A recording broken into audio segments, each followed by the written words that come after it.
episode number 255 of the Wholesome Fertility Podcast.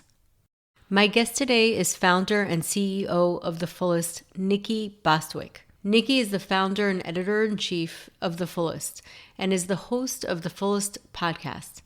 She has always been passionate about providing wellness content that offers a perspective outside of the mainstream narrative, one that is holistic, diversive, and inclusive. Since launching, Nikki has grown The Fullest to include a daily digital platform, a podcast, a botanical product line, and a wholesale business alongside her amazing team. Nikki has been in the wellness scene for over 10 years. She studied plant-based foods with Matthew Kenney Culinary, is Reiki and yoga certified, and has traveled with wellness pioneer David Wolfe to Peru and Iceland.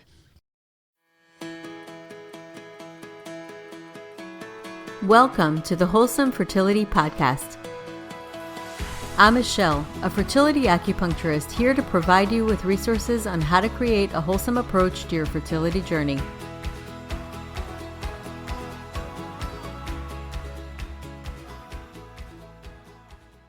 Welcome to the podcast, Nikki. Thank you. Thanks for having me. Such a pleasure to have you, and I would love for you to share your background, your story, and what got you into health and wellness. Yeah, it's a long one. I'll try and keep it short, but I always find that people come down this path from different avenues. Maybe it's from their movement practice, like for me, that was yoga, or maybe it's food. I also kind of came down that path of really being mindful about what food I was putting in my body. And I found yoga, and at the time I was very vegetarian at an early age. It was something that I had this like crazy experience. I woke up one day and I just looked at my mom and I said, "Hey mom," I was 14 and I'd gotten in some trouble too by my parents. I was just kind of home and I was going through a hard time. As a family, we were going through a hard time because my parents were in just not getting along, and they kind of never did. They had an arranged marriage. So, I found myself leaning into yoga and food, and I just said, "Hey, mom, I heard about this thing, yoga. Can you take me? There's a class today." And I'd never been. Like, kind of something told me I should go, and then she took me, and I just kind of became obsessed.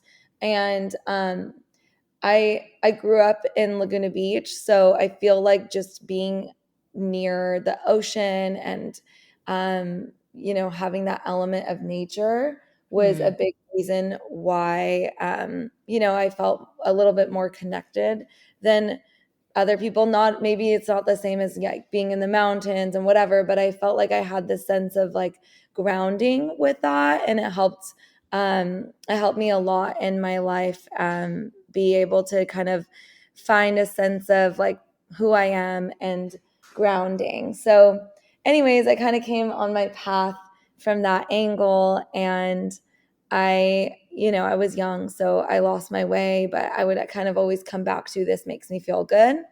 And in college, I ended up getting certified. So I taught yoga and I studied business, but I always had this passion for just living mindfully. And that's when I realized, this is the business I want to be in. What does that look like? How can I support others? Because this way of living has really supported me and informed the way I've made decisions in my own life. And at the time, I was like, wow, like I graduated college at this point, but I don't really have any like strengths in any particular industry when it comes to wellness. Like there's just so much, right? And so I went and traveled. I learned different types of rituals that different cultures implement. And I went to Iceland, I went to Peru. I have my own background in growing up as an Iranian American. I'm first generation. So my family, when they immigrated here, they really came with a strong sense of community. And that also really informed like my path. I didn't realize it until, a few years ago, but I just, kind of honed in on saffron. I realized while I was kind of in the space that no one was talking about saffron. Everything was really geared towards turmeric and its anti-inflammatory benefits. And I kind of found my own white space in, a very saturated market. And I had a podcast at the time, and The Fullest was just kind of a content-based platform where we would kind of talk about wellness in this more contemporary way, kind of bridging that gap between like just making it more lifestyle, not about necessarily the external things. I feel like health has always kind of been so like vain in the media, in the mainstream, whereas now we're on this path of like, no, I want to treat my body well. It makes me feel good. It makes me feel centered. It makes me be a better person in my daily lives and my daily decisions. And so that's kind of the conversation we were starting to have. And it quickly became known to me that I didn't want just any advertiser. And so a great place for us to monetize that was going to be authentic was products. And that's when the saffron products came to be, because I found, that white space.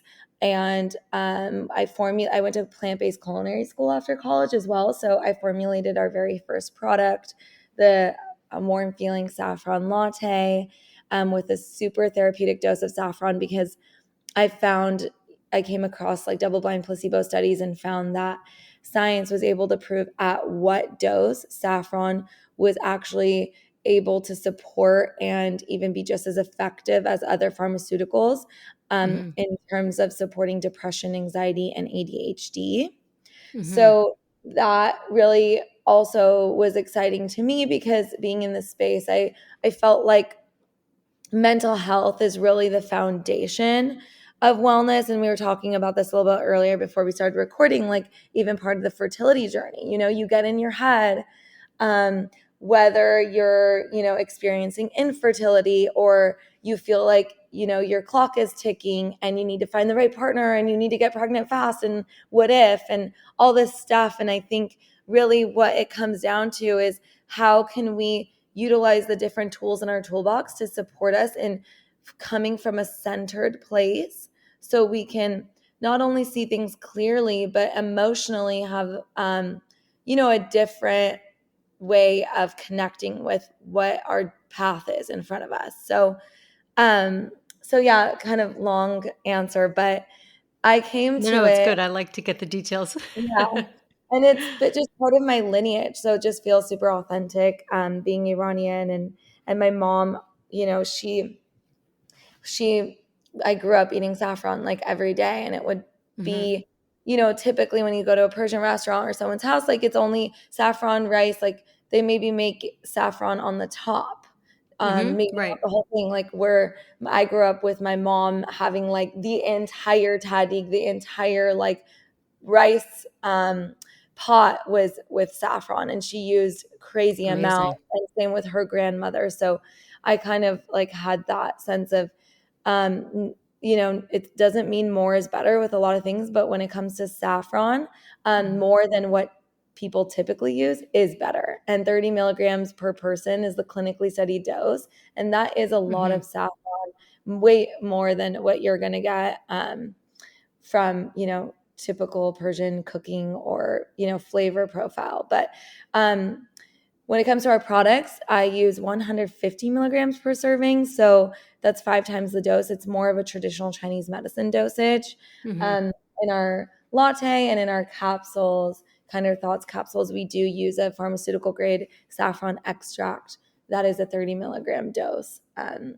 it's been, proven to support anxiety, depression, ADHD, and also optimizing your sleep, which is really helpful beyond the fertility stage too, when you're Right. needing some rest as a parent. Well, yeah. I mean, you really need for your hormones too. Like sleep is so Yeah. important for reproductive health overall. Like it really is incredibly important. And unfortunately, not a lot of us get as much sleep as we should be getting. And I think part of the issue is also getting artificial light, all of the normal the stressors right now in modern day times is like really intense. So I think it's just kind of like how we're living. So I totally believe that it's important, therefore, to balance that out by doing certain implementations, such as supplements or whatever you can do to help alleviate those extra stressors. Yeah. And I, first of all, want to say that I love the Iranian culture. Like, I grew up with a lot of friends from there. And also, the food is phenomenal. And I Same. have had saffron rice, and it was probably, like you said, much less, because it was always just a little sprinkle on top of the rice, and then it'll kind of like give that color like on top of the basmati rice. It's so Yeah. good. But yeah, I can only imagine how much better it is to have more of it. Yeah. Right. It's really good. So you had also mentioned that it's good for optimizing hormones. Like, what other benefits are there with saffron? Because I think that a lot of these, I guess, they're herbs, spices, have so many benefits. They're focused on like certain ones. I guess like the mind aspect of it is a strong one that gets a lot of attention, but there are other benefits. Oh yeah, lots and lots. I mean, it's like a miracle spice. But like I said, so it helps with anxiety, depression, from the mental health standpoint because it's supporting your body's production of serotonin and dopamine. Hmm. And what's super cool is that like pharmaceuticals take about 6 weeks to kick in, but saffron has been proven to work much more quickly. Hmm. Um, some people feel the effects. I mean, when you take it, it's almost like coffee, like coffee, you feel the effects almost immediately. Saffron is the same. Hmm. Um, but some people, it takes about a week to really kick in for the full host of benefits. Hmm. But it's helping not only, is it helping you produce more of that, but the production of serotonin is actually from your gut. So 90% is formed from your gut. So it's also helping heal the gut lining. It's been proven to Mm, support people with digestive issues such as IBS, leaky amazing. gut, digestive problems in general, bloating, all of these things. So it's great even after you eat to help take it. And it's a Hmm. major anti inflammatory to give you a sense of how powerful it is. Um, Turmeric, like curcumin and turmeric, you really need to take around like 400 milligrams. That's kind Hmm. of the therapeutic dosage. Hmm. Um, Saffron is 30 milligrams. It's a Right. very powerful and a small amount. It's expensive, but when you think about it that way, 30 milligrams is about 5 flowers, though, that needed to be harvested because each flower has about three, what we call stigmas, like little strands, and those Hmm. are the strands. So anyways, it's very powerful, and it also helps support your eyesight, and really Hmm. great for eye health, macular degeneration. It's really great for Alzheimer's. My doctor has replaced patients' Alzheimer's medication with just saffron. It's very, very Wow. powerful in terms of prevention and supporting the symptoms and everything. Yeah. So that's a really, really big one that it's actually been known for. Um, again, optimizing sleep, like I said, it also helps with, in terms of fertility, it helps with libido.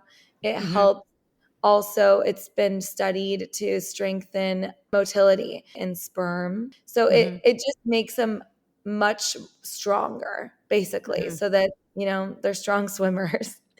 Oh, nice. And yeah, Helps.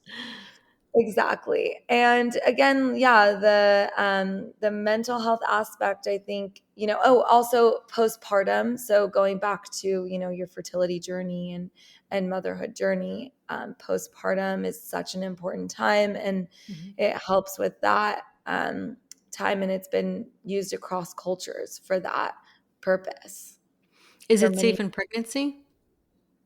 So, um, no. So the only kind of, and I wouldn't call it downfall, but the only con to it is Hmm. saffron you want to take to support fertility. Then you want to stop taking during your pregnancy because in high doses, it's an abortive.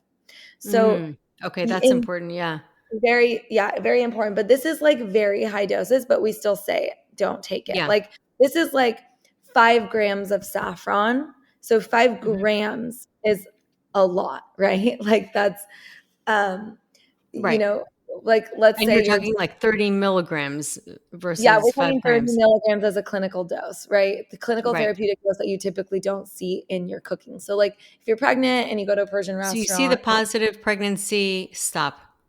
yeah, you do it pre-pregnancy, you stop during pregnancy. But Mhm. like for example, if you're not pregnant, that high of a dose of saffron has been linked to like anti-cancer. Um, Mhm.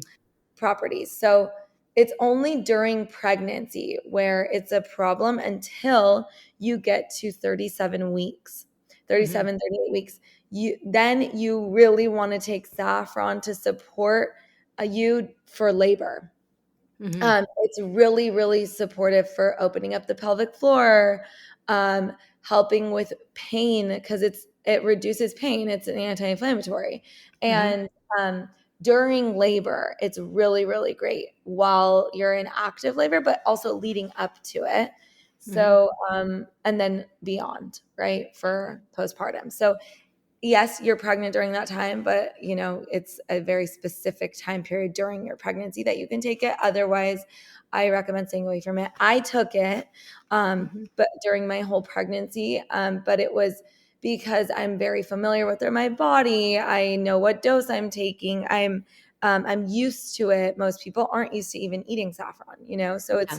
it's just something that we caution, even though the dosage is not going to be in that abortive Mhm. dosage. It's still important, I would say, to just stay in the clear. Interesting because Chinese medicine, there's this heart-uterus connection, Yeah. and the heart also houses the mind. So if there is an imbalance with the heart, it's going to impact your emotions, it's going to impact your mind, how you see things. It's going to also cause anxiety, and vice versa. Anxiety can also impact the energetics of the heart. And it sounds like saffron, just based on everything that you're telling me, probably is very supportive for that heart energy. Yes. And Yes. so Chinese medicine, there's a vessel that connects the heart and the uterus, and it opens the uterus and opens the uterus. Really, what does that mean? It means just contractions. It can kind of cause that. And oxytocin is a hormone that increases right before labor, and it works to start labor, but it also increases around ovulation and kind of preparing for pregnancy. So it's around ovulation and also after orgasm, which is, I mean, why would nature do that? Like, there's no accidents. It's obviously, it probably has, although it hasn't been studied as much on that end, it probably has some role in conception as well. So it's kind of interesting. I'm, thinking about that and kind of like that heart opening. Saffron could be a really beneficial spice for Yes. preparing the body to conceive and kind of opening that energy up. Yes, I love that. That makes so much sense. And I actually forgot that I've had other Chinese medicine doctors and experts say that to me, the Hmm. heart connection. Yeah.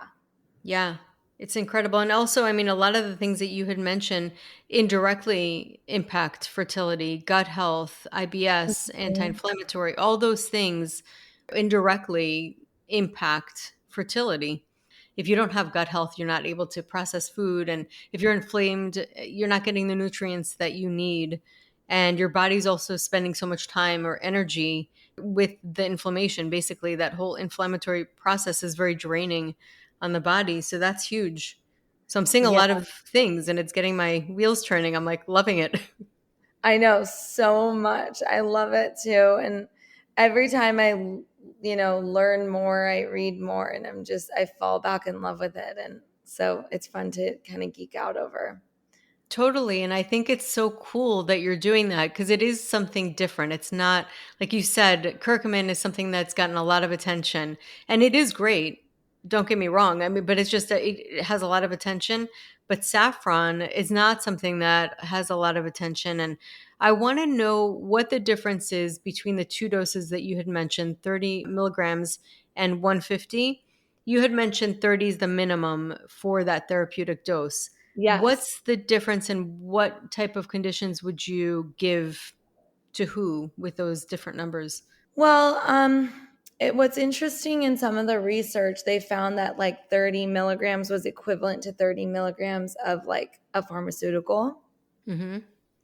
So, it depends. Like, let's say someone's working with a physician. Obviously, I'm not a physician, but let's say you go to your physician and say, here's some research. This is what they found. But you're on a much higher dose, right? Then Mm-hmm. you can kind of work from backwards, in that sense. Um, I mean, I definitely feel 30 milligrams and I feel more, but I would also say, let's say you have a headache, then Mm-hmm. I would take more, right? Because Mm-hmm. So like, good. It's for good for example, headaches. it's very good for headaches. Yes, for Oh. pain, for headaches. Mm.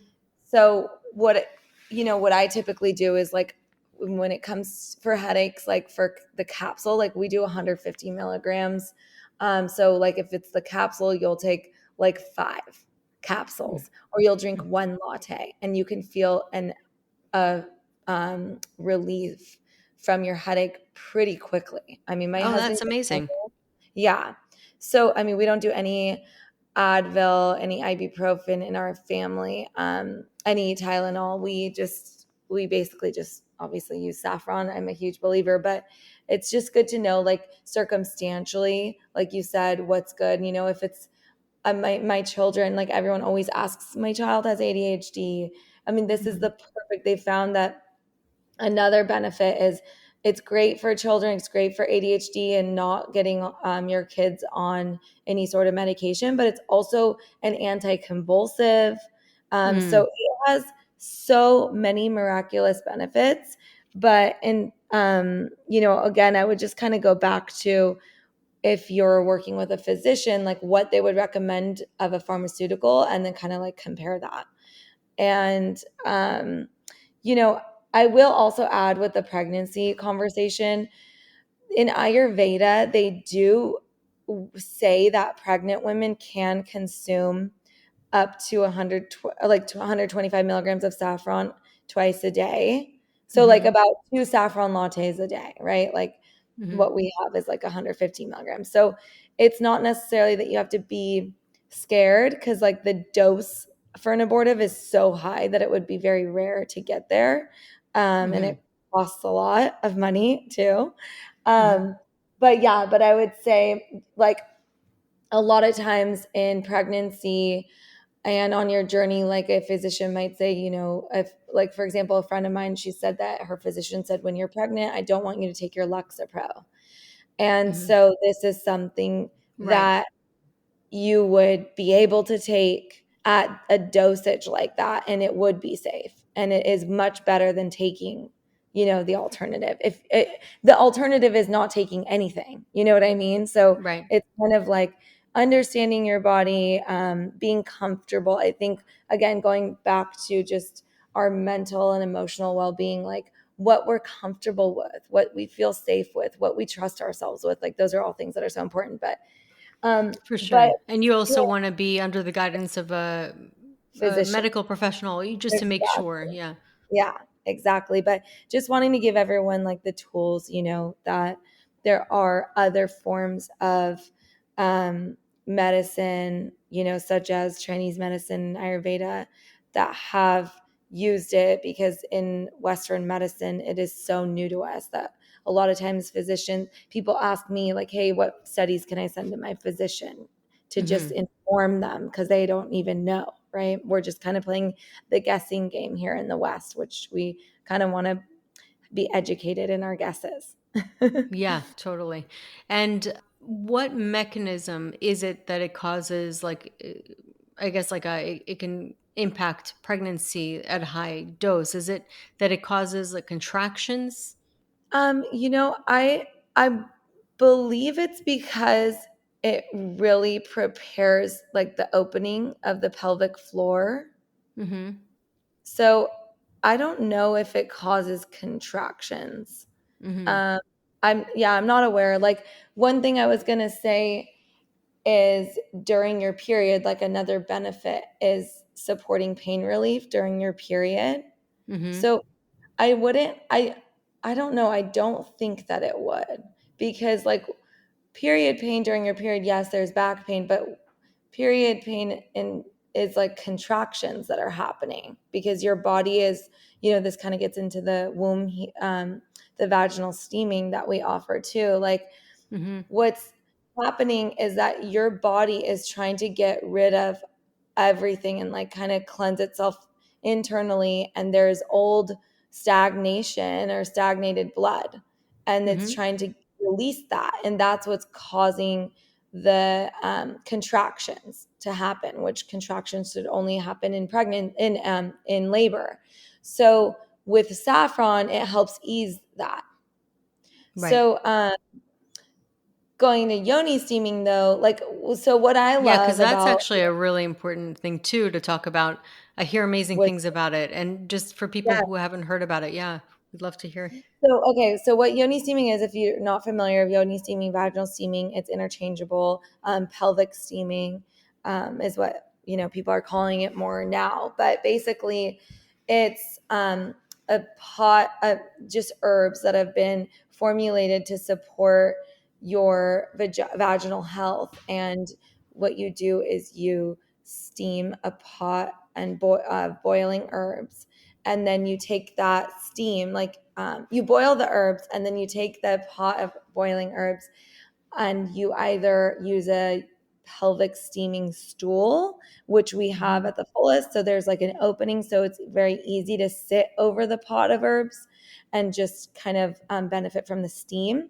Or you can kneel and go into like an extended child's pose and kneel over these herbs, and basically the herbs are supporting your body in kind of cleansing and toning. It helps with fibroids. If you steam before your period, it helps prevent period pain because it's helping your body, like when you do have your period, more easily get rid of the blood, and it gets Mm-hmm. rid of the stagnated blood as well. Right. So It then your moves the body blood. Yeah. doesn't need to contract, right?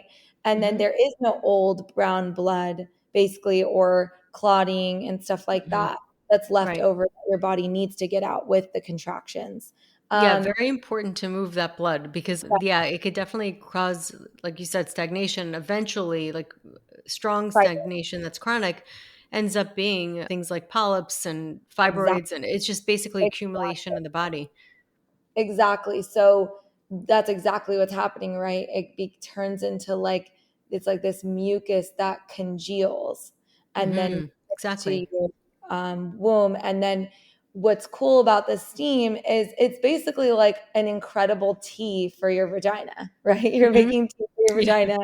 And then, um, it's been said, and I haven't, like, I took a peristeam hydrotherapy course when we were formulating and afterwards to really support women, because I personally was really inspired to bring this as a product because I used it postpartum.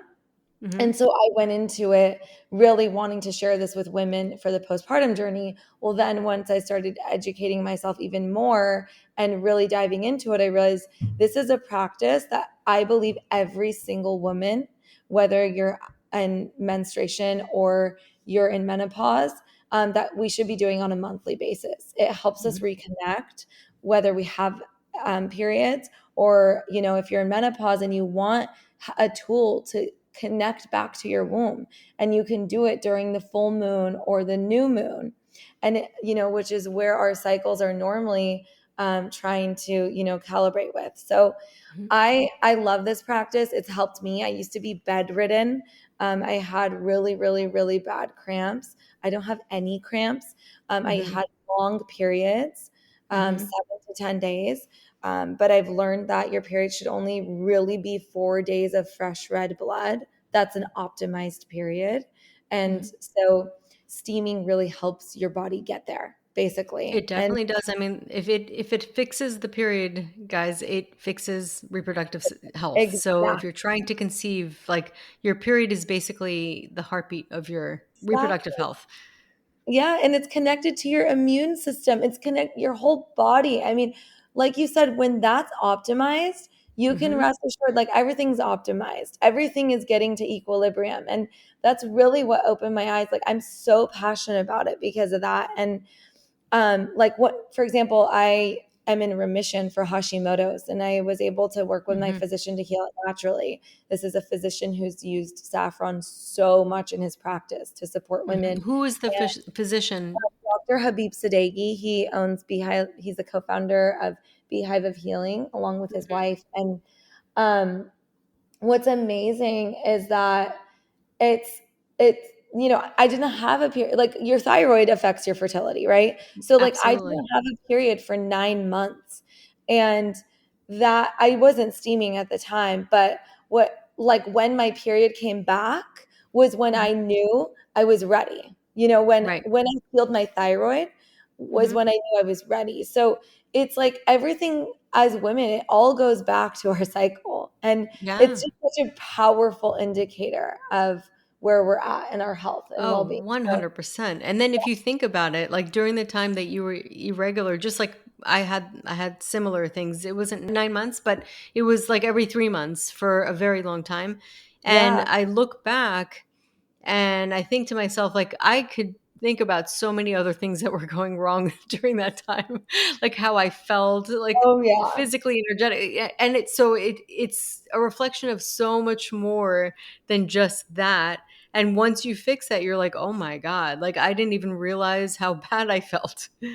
I know. And to think that women are being told to take hormonal birth control pills to stop their periods, so sad. It's so Yeah. sad. That's the information we're giving women because periods are being seen as a nuisance when that's exactly how we can like really sense into our bodies. I mean, we're so Hmm. lucky to have We them. are. We We're really so are. lucky. I love I love, maybe I'm weird. I don't know. Like my kids look at me like I'm crazy.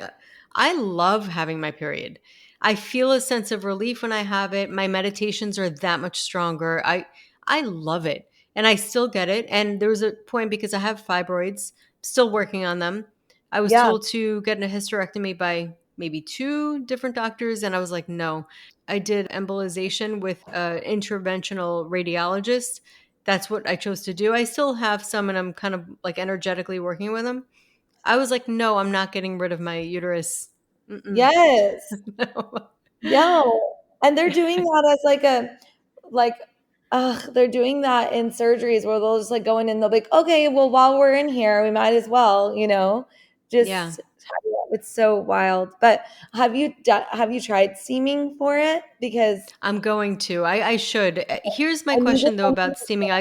I know that it's really good for fibroids. I'm also trying to like visualize. I'm doing kind of like energetic meditation for it because I do believe that that's really strong once you nail it.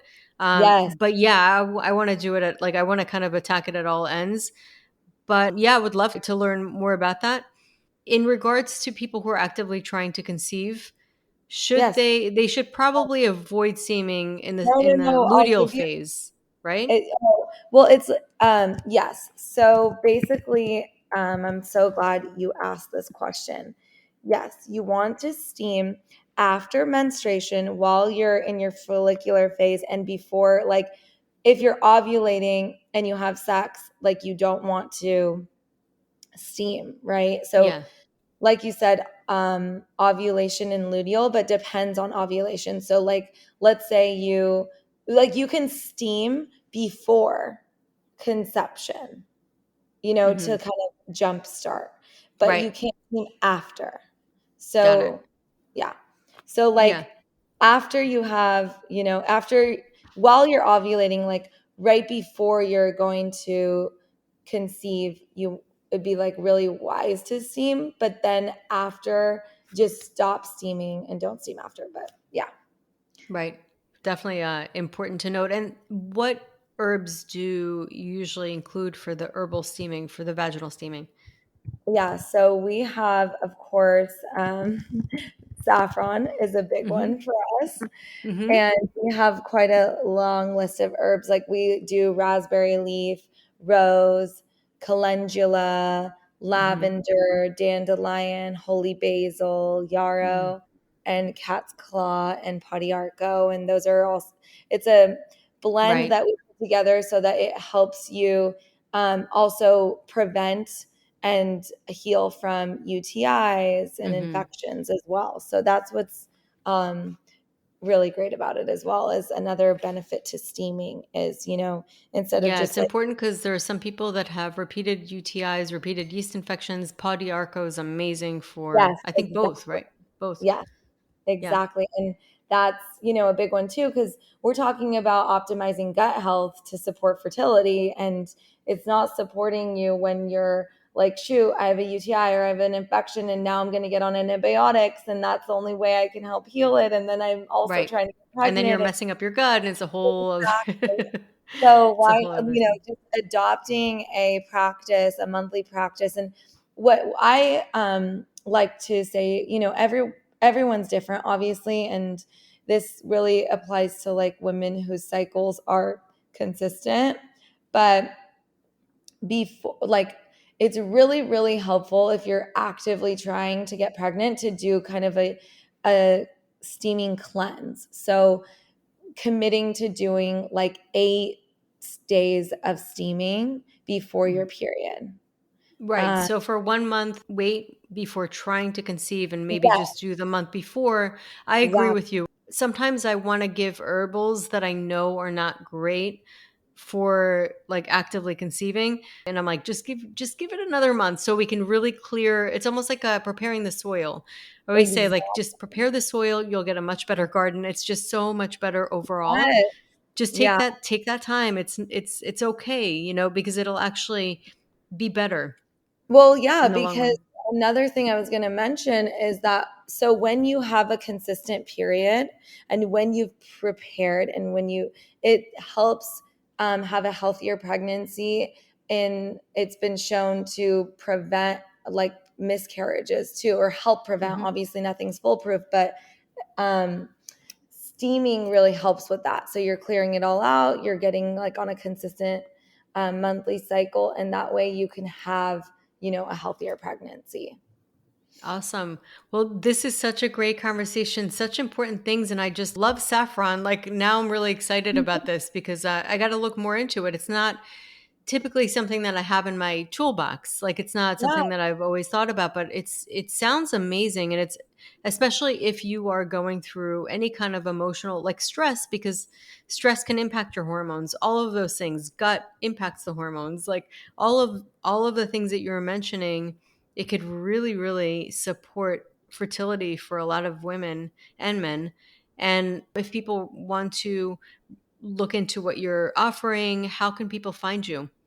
Yeah, so you can find us on Instagram at the Fullest Co.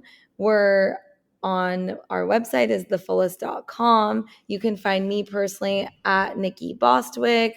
I'm happy to answer any questions you have. It's easier. I don't manage our social media, so it's easier to find me on my own. And yeah, you can get, we have a whole bundle that gives you a clay pot and stool and herbs, or you can just buy the herbs from us when it comes to steaming, or on our website we also have everything else, the latte capsules, all sorts of things. But we also offer a lot of resources when it comes to just like living a natural lifestyle. So definitely look on there, learn more. I love offering resources.